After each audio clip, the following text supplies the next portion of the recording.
That's it. Once we go in there, there's no turning back.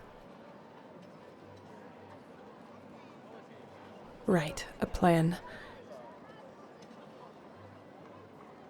No, I haven't sent word to anyone. Of course others could help, but the stakes are too high. I can't involve Arlo until Edmund is freed. I won't risk his life. Nor yet will I risk any of the servants' lives by asking them to sneak me in, though many of them likely would help without a second thought. Furthermore, we need to go directly to Edmund. We can't risk getting intercepted before we get a chance to be in the same room as him.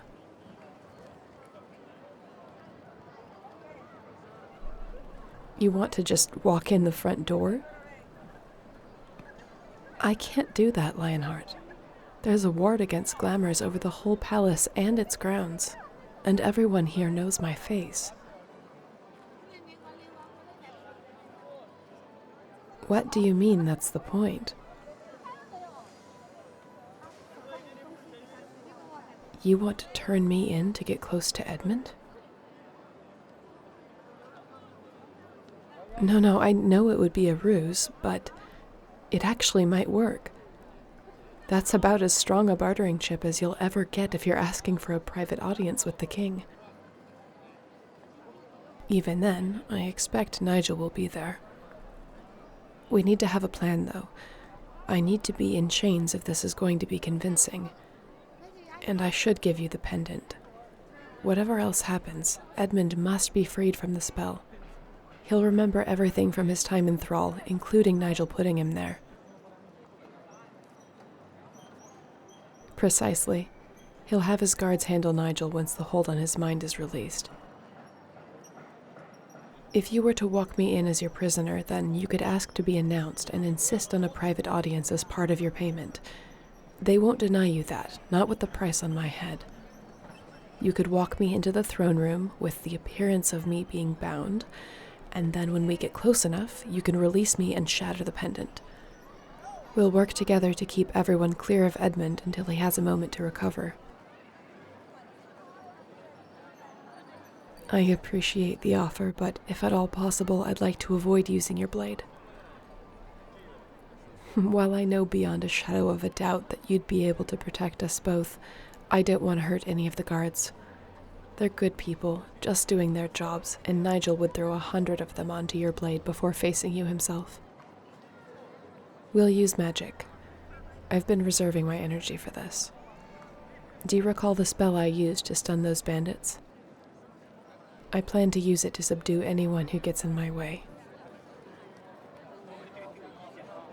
No, I don't need to cast it on one person at a time. I've been practicing widening my area of effect. I believe I could take down up to 20 people if I were to cast it at shoulder level and allow it to hit everyone in turn. Correct, you would be in danger of being hit, which is why I need you to make sure that you get yourself and Edmund out of the way the moment you've broken the pendant. Tackle him to the ground if you must, but get him below shoulder level. We'll each have a vial of Madeline's cure as a backup, and you'll carry the vial of my blood in case something should happen to me. I need you not to worry about me. Focus on freeing Edmund. Then, as long as you have the antidote and a vial of my blood on you, Madeline will be well. I believe it's time. Normally, I would know better than to ask you not to worry, but my entire life has boiled down to what happens here today. We simply must succeed. I know I'm asking a great deal of you. Infiltrating a palace, setting loose a supposed criminal in the throne room, tackling the king to the ground. I'm very glad of your gift, or else this conversation would be very different. You would think me quite insane, I imagine. Insanely beautiful. Lionheart. Of course I'm blushing. We're about to enter a life-threatening situation, and you're being Wonderful.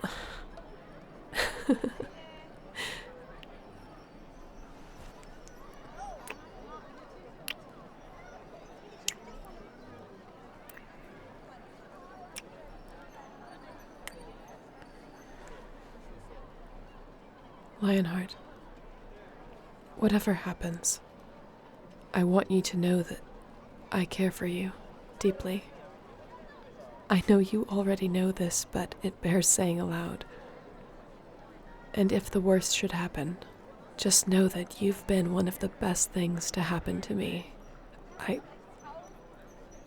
I'm not saying goodbyes just yet. I just couldn't forgive myself if I didn't take the opportunity to tell you.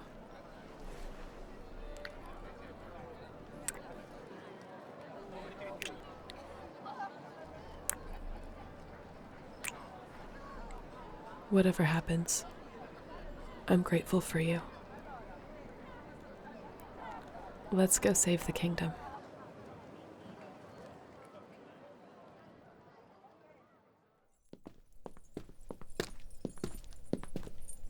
I know it's only been 2 years since I was here last, but it feels like an age. The tension in this throne room could be cut with a knife.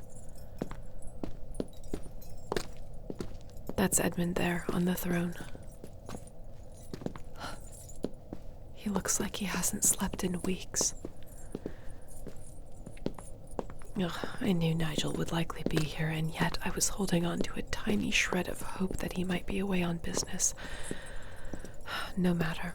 We carry on as we've planned. We simply need to buy a little time to allow us to get closer. When I signal you, we act. Edmund is looking at us. Bow to him. Don't arouse suspicion. You can feel him at this distance. I imagine he feels shrouded in a way.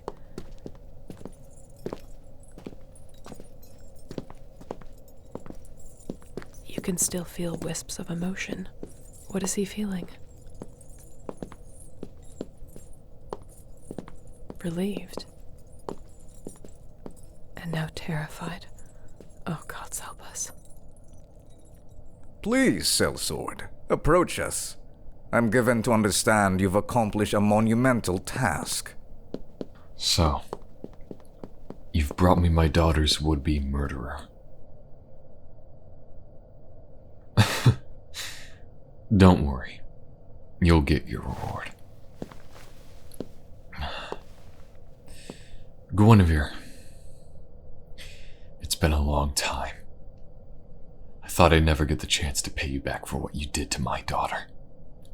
But it seems fate smiles on me today. Edmund, I didn't poison Madeline.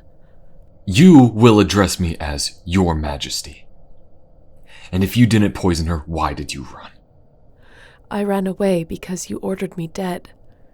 Because I couldn't find a cure for her if I were ash on a pyre. Your services are not needed, witch. The situation is well in hand. Don't make me laugh. You and I both know that Madeline is still in the sleep I placed her in to keep her stable. You've made no progress reversing the damage that you did when you poisoned her.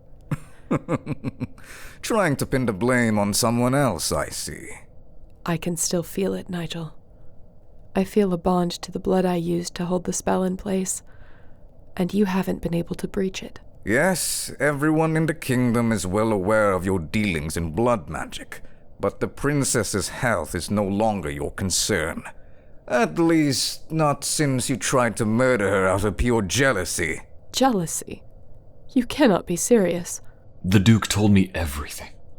He showed me the grimoire you left behind in your quarters, detailing your plans for poisoning my daughter, sending my queen away to her own family in the south, and taking her place at my side. Your Majesty, I did no such thing. You know me. You know I would never. He knows all about your power-hungry motives and your lust-driven schemes.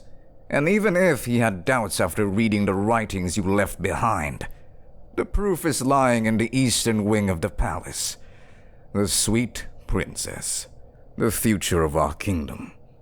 robbed of the opportunity to blossom into the ruler she was meant to be. Where did you find this criminal? Hiding in the mountains, eh?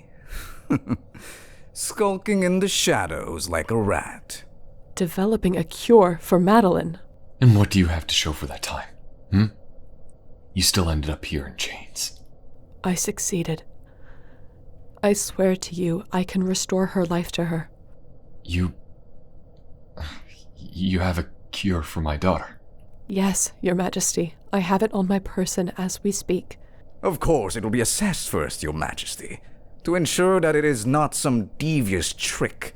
We'll execute this traitor immediately, and I'll get to work on verifying this cure, if it truly is one. You told me that we would need Lady Aelswyth's blood to reverse the blood magic. So I did, and she has plenty of it to be spilled. Luckily for us, she doesn't need to be alive for it to work. Guards! Wait! I just want to interrogate her. My king, do not give her time to spout her lies. End her wickedness here and now, so that we may move past this and return your daughter to you. My king, order her execution now. Very well. Kill her. Lionheart, now! What do you think you're... No! Sylph-Faye.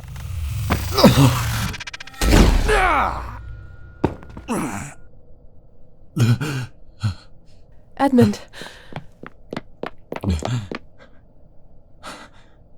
Gwen, you came back. Of course I did. How did you know? How did you figure out he was controlling me? I didn't know until I snuck into his estate to get components for Madeline's cure. The pendant called out to me. Your blood called out to me. Just like it did that day on the battlefield. I really should have known right away that something was wrong. I was so wrapped up in what had happened to Madeline. I knew you weren't at fault. I kept telling myself that you couldn't have poisoned her or used blood magic on her without a good reason. I wanted to ask you to find out the truth, but the words wouldn't leave my mouth. He already had you under his control. But how did he manage to get your blood to begin with? I had been sparring in the courtyard with my men just a few hours before, and I'd gotten cut. I knew you were busy with Madeline, so I went to Bertram instead to get patched up. He took my blood then. I didn't fully comprehend what he had done until I heard myself order your arrest and your execution. I almost had you killed just now. You could have died, and I would have... It wasn't you, Ed. I know that. It's not your fault. Still, I'm so glad it's over. I'm so glad to see you. So am I. And who is your friend? This is my Lionheart. Oh? What's your name? No need to bow. It's a pleasure to meet you, truly. It seems we have a lot to thank you for. The stunning spell is wearing off. Let me just... Sylph-Faye. There. That should take care of Nigel. Your guards will shake it off in a few moments, though. Take your time getting to your feet. Once you do, though, please escort the Duke to the dungeons. Confiscate all his personal effects and have them locked away. And send for Headmaster Arlo immediately. Do you have what you need to cure Madeline now? Yes, I'm ready. Then let's go to her. Where is Ilya? Bertram had me send her to the southern continent to be with her family. She didn't want to leave Madeline's side, but I gave her no choice in the matter. Just one more thing on the list of all the horrible things I have to atone for. It wasn't really you giving her the order. She'll understand, Ed. I promise. I hope you're right.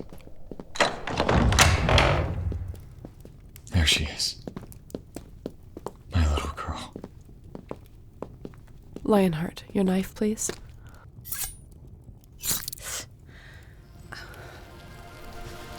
I bid Yahweh, bin verslok os lise regrim. She's out of stasis. Edmund, please lift her a bit so I can administer the antidote. Got it. Gwen, she's so cold. I know she is. Bear with me. There we are. How long will it take? Just a few moments. Come on, sweetheart, come on. Madeline? Can you hear me? Papa? Did I sweep in again?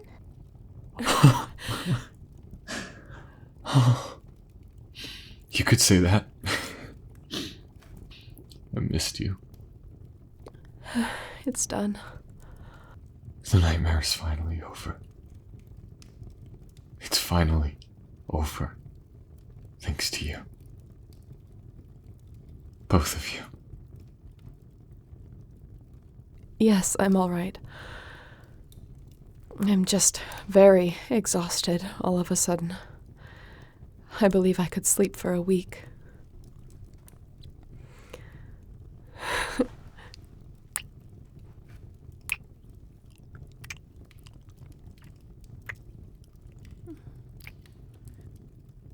We did it. I couldn't have done it without you. I, should send for my wife. Yes, you should. Once Arlo gets here, we'll have him look both of you over as well. Very well. But once we're reunited and have rested, there are things we need to discuss. Things I didn't have the opportunity to tell you. And we're going to celebrate. All of us. We wouldn't miss it for the world.